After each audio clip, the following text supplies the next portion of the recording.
All right, guys, we're ready to get started with Coach. You can use the raise your hand function. We'll begin with Rob Lewis and Ryan Schumpert and Wes Rucker. Coach, just what went into the decision to start Brandon? Was that just a size thing?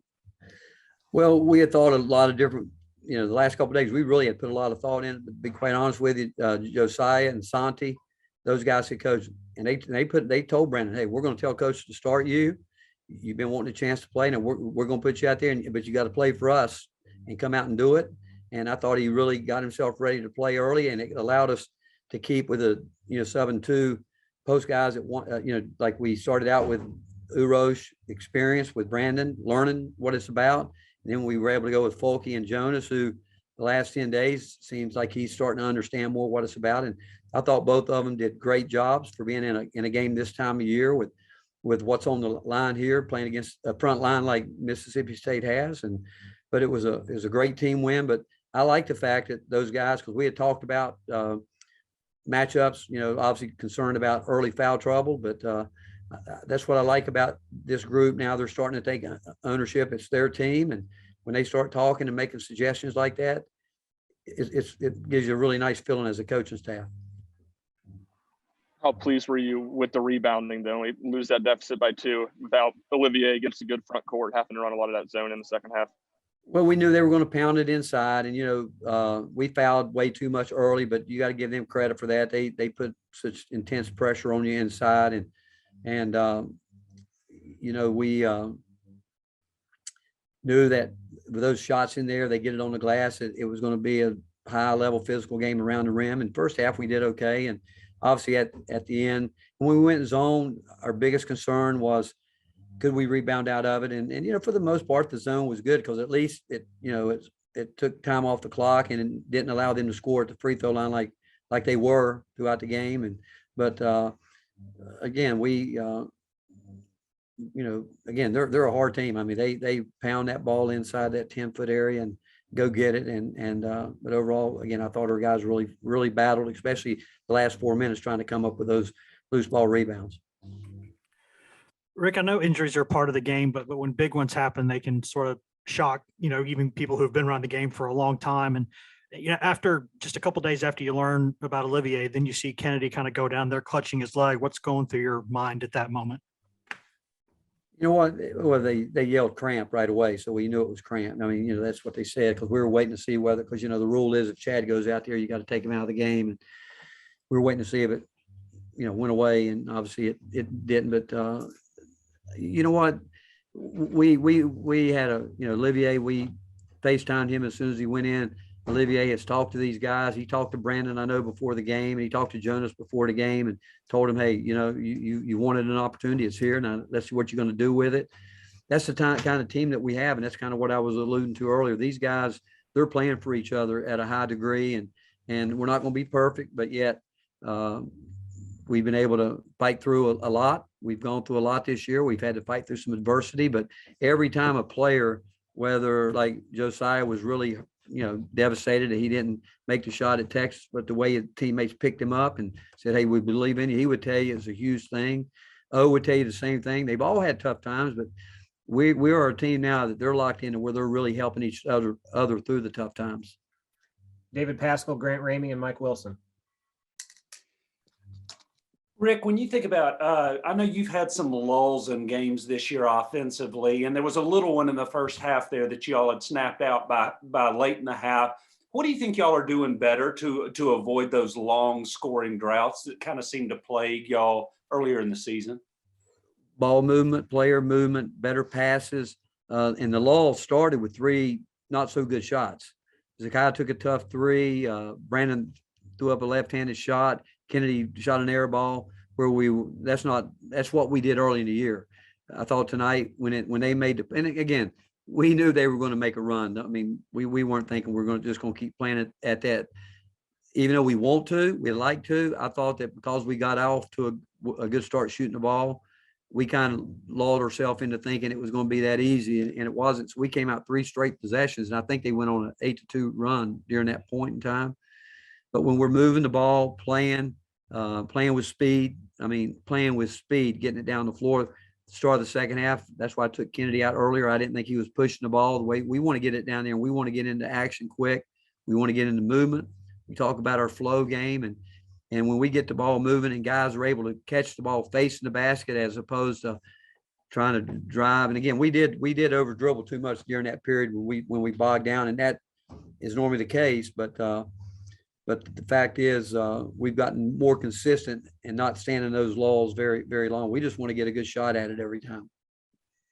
Rick, Kennedy played 34 minutes tonight. Santi and Josiah had 37. Is that something that can be sustained, or is that something where y'all are just adjusting without Olivier for right now? Well, no, you know what, Grant? We're February, and I told those guys the other day we really do monitor minutes, their workload in practice, and those two guys are old enough, mature enough, conditioned enough that they can do it. Do we want to do it every night?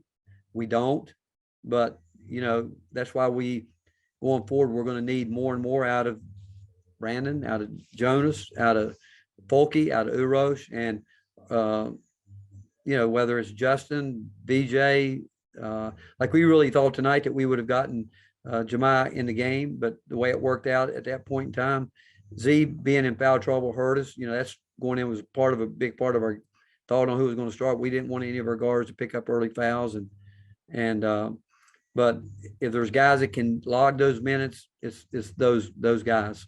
Kennedy, I think he's more suited around 28 because I thought coming out at halftime he didn't come out quite with the same speed that we need him to play with, but he did bounce back behind Zakai between them. I think had 10 steals tonight. They got their hands on a lot of basketballs. Rick, what did you think of Jonas? I mean, this is the most you've gotten to see him, and seemed like he held his own for the most part. Is this what you expected and what you've seen from him? You know what, Mike, what I really like, I thought he looked like he belonged. I didn't think he looked awkward out there at any point in time. You know what?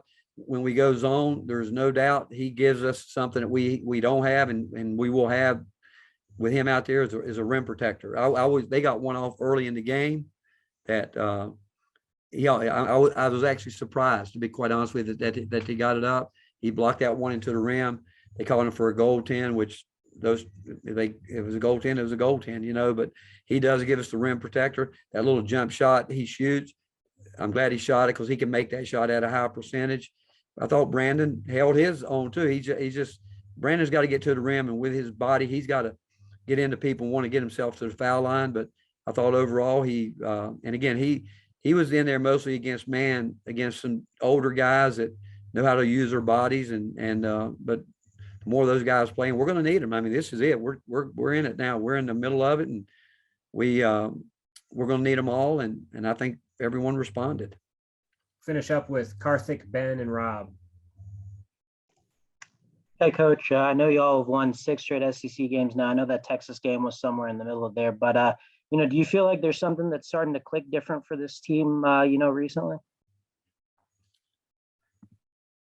I don't know about to say it's any one thing. I mean, obviously we've been more consistent offensively. Defensively all year we've been a pretty solid defensive team, and again I would say it. I think a lot of it goes back, and we've talked about it early in the year about accountability and leadership.